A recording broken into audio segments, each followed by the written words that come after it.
Hello everyone. आज की इस वीडियो में हम डिस्कस करेंगे केमिस्ट्री के कुछ इंपॉर्टेंट क्वेश्चंस जो मेनली आपको एचपी टेट मेडिकल के एग्ज़ाम में काफ़ी हेल्पफुल साबित होंगे, जो 7 अगस्त को कंडक्ट किया जा रहा है एचपी बोस धर्मशाला द्वारा। तो फ्रेंड्स, वीडियो को शुरू करने से पहले अगर आप चैनल पे पहली बार विजिट कर रहे हो तो चैनल को सब्सक्राइब कर दें।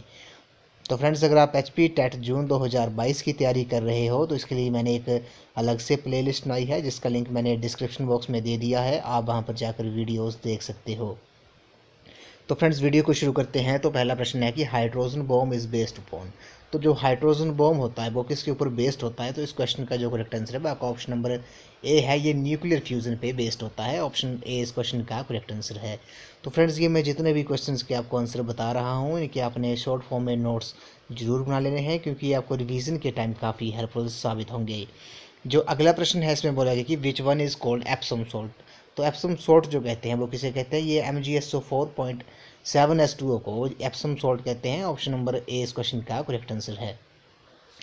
अगला प्रश्न है इसमें बोला गया कि विच of the following has highest lattice enthalpy. तो हाईएस्ट लैटिस इंथैल्पी जो है वो किसकी है? ये आपकी NaCl की है। ऑप्शन नंबर ए इस क्वेश्चन का करेक्ट आंसर है।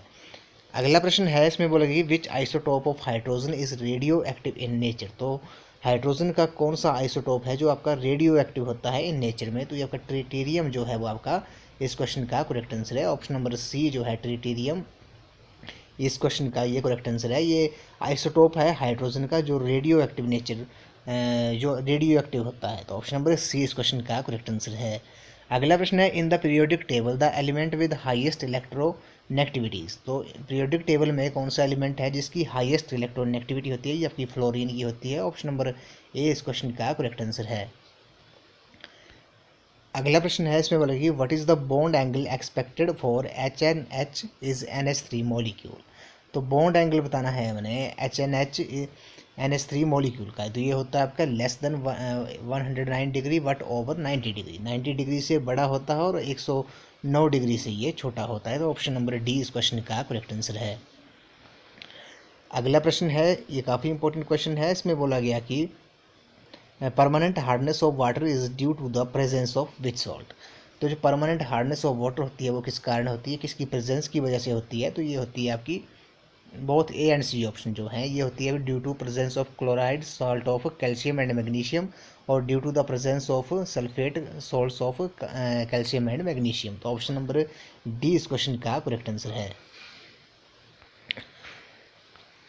अगला प्रश्न है इसमें बोला गया कि the highest ionisation enthalpies are found in. तो हाईएस्ट आयोनाइजेशन इंथैल्पी जो होती है वो पाई जाती है वो इनर्ट गैसेज में पाई जाती है।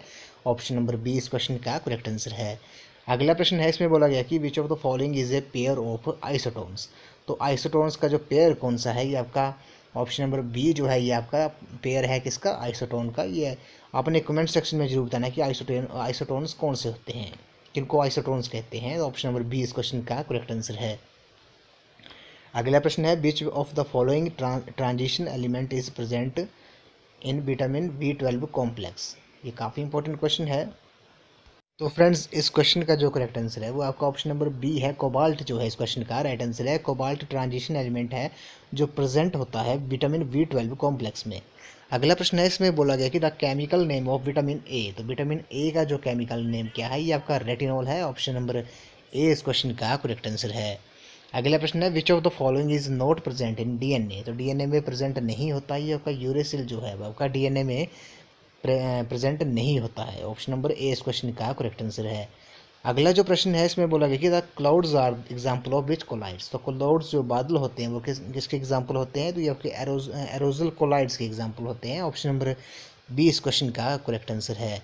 अगला प्रश्न है galvanisation is a process in which. तो गैल्वेनाइजेशन की जो प्रोसेस होती है उसमें क्या होता है? उसमें होता है zinc is deposited as a layer on iron. तो आयरन के ऊपर इसका लेप किया जाता है जिंक का।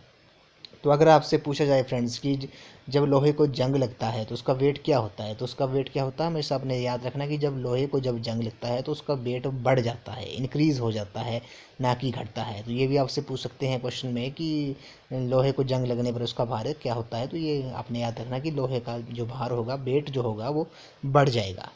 अगला प्रश्न है व्हाट इज अमलगम। तो अमलगम क्या है, ये आपका alloy of mercury and any other metal को क्या कहते हैं, ये अमलगम कहते हैं, ये आपने याद रखना है। अगर आपसे पूछा जाए कि कौन सी मेटल है जो लिक्विड फॉर्म में होती है एट रूम टेम्परेचर में, तो मरकरी इस क्वेश्चन का करेक्ट आंसर होगा। अगर आपसे नॉन मेटल पूछी जाती है कि नॉन मेटल कौन सी है जो लिक्विड फॉर्म में होती है एट रूम टेम्परेचर, तो उस क्वेश्चन का जो करेक्ट आंसर होगा आपका ब्रोमीन होगा। तो अमलगम क्या होता है, ये होता है alloy of mercury and any other metal. Option number D इस क्वेश्चन का करेक्ट आंसर है। अगला प्रश्न है सिनेवार इज द ओर ऑफ। तो ये किसका ओर है, ये आपका मरकरी का है। ऑप्शन नंबर बी इस क्वेश्चन का करेक्ट आंसर है। सिनेवार इज एन ओर ऑफ, ये आपका मरकरी का होता है। अगले प्रश्न में बोला गया कि how many number of potassium atoms are present in 7.8 gram of potassium element. तो इस क्वेश्चन का जो करेक्ट आंसर है आपका ऑप्शन नंबर सी है 1.2 इंटू 10⁻23 जो है इस क्वेश्चन का करेक्ट आंसर है। अगला प्रश्न है मोनोमर यूनिट ऑफ नेचुरल रबड़ इज। तो मोनोमर यूनिट है नेचुरल रबड़ की, ये क्या है, आपकी आइसोप्रीन है। ऑप्शन नंबर सी इस क्वेश्चन का करेक्ट आंसर है। ये काफ़ी इंपॉर्टेंट क्वेश्चन है फ्रेंड्स, मैं आपको बार बार बोल रहा हूँ कि इन क्वेश्चंस के आपने शॉर्ट फॉर्म में नोट्स जरूर बना लेने हैं।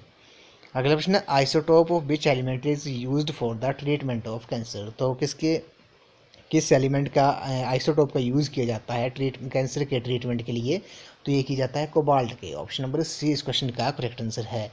अगला प्रश्न है what is the oxidation state of the carbon in acetic acid. तो कार्बन की जो ऑक्सीडेशन नंबर होता है इन एसिटिक एसिड वो कितना होता है, जबकि जो कितना होता है ऑक्सीडेशन नंबर, ये आपका 0 होता है। ऑप्शन नंबर डी इस क्वेश्चन का करेक्ट आंसर है। अगला है the pH value of blood. तो ब्लड का जो पीएच वैल्यू होती है, पीएच मान जो होता है ब्लड का, वो कितना होता है, ये आपका 7.4 होता है। अगर आपसे पूछा जाए कि पीएच की फुल फॉर्म क्या होती है, तो ये होती है कि पोटेंशियल ऑफ हाइड्रोजन जो है वो आपकी पीएच की फुल फॉर्म होती है। अगला प्रश्न है gun metal is an alloy of. ये काफ़ी इंपॉर्टेंट क्वेश्चन है। जो गन मेटल है वो किसका अलॉय होता है, ये होता है आपका Cu+Sn+ जिंक का। किसका, कॉपर और टिन का, और ये जिंक का जो अलॉय होता है gun metal. Option number B इस क्वेश्चन का करेक्ट आंसर है। अगला प्रश्न है, ये काफ़ी इंपॉर्टेंट है, which of the following is called pearl ash.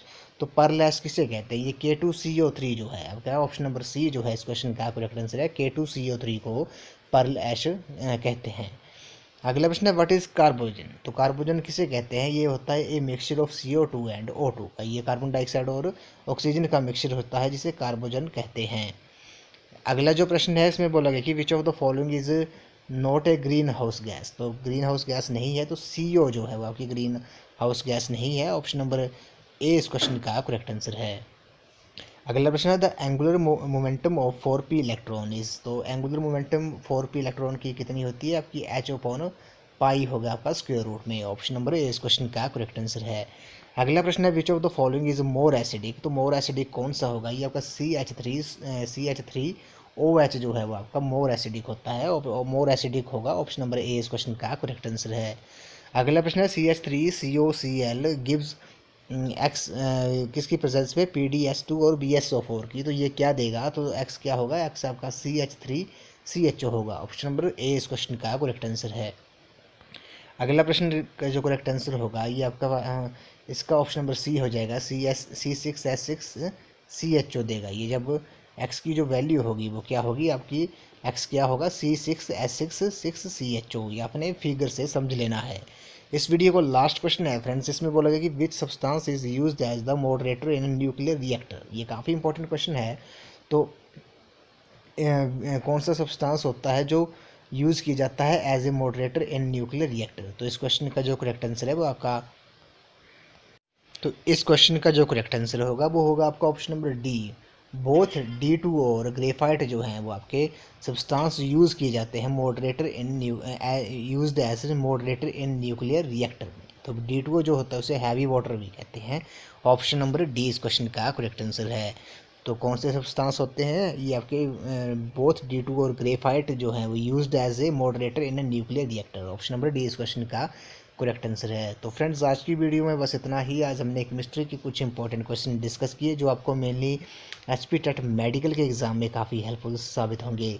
तो फ्रेंड्स अगर आप HP टेट जून 2022 की तैयारी कर रहे हो तो इसके लिए मैंने एक अलग से प्लेलिस्ट बनाई है जिसका लिंक मैंने डिस्क्रिप्शन बॉक्स में दे दिया है, आप वहाँ पर जाकर वीडियोस देख सकते हो। तो फ्रेंड्स अगर आपको वीडियो अच्छी लगी है तो वीडियो को लाइक शेयर एंड कमेंट जरूर कर दें। तो थैंक यू फ्रेंड्स।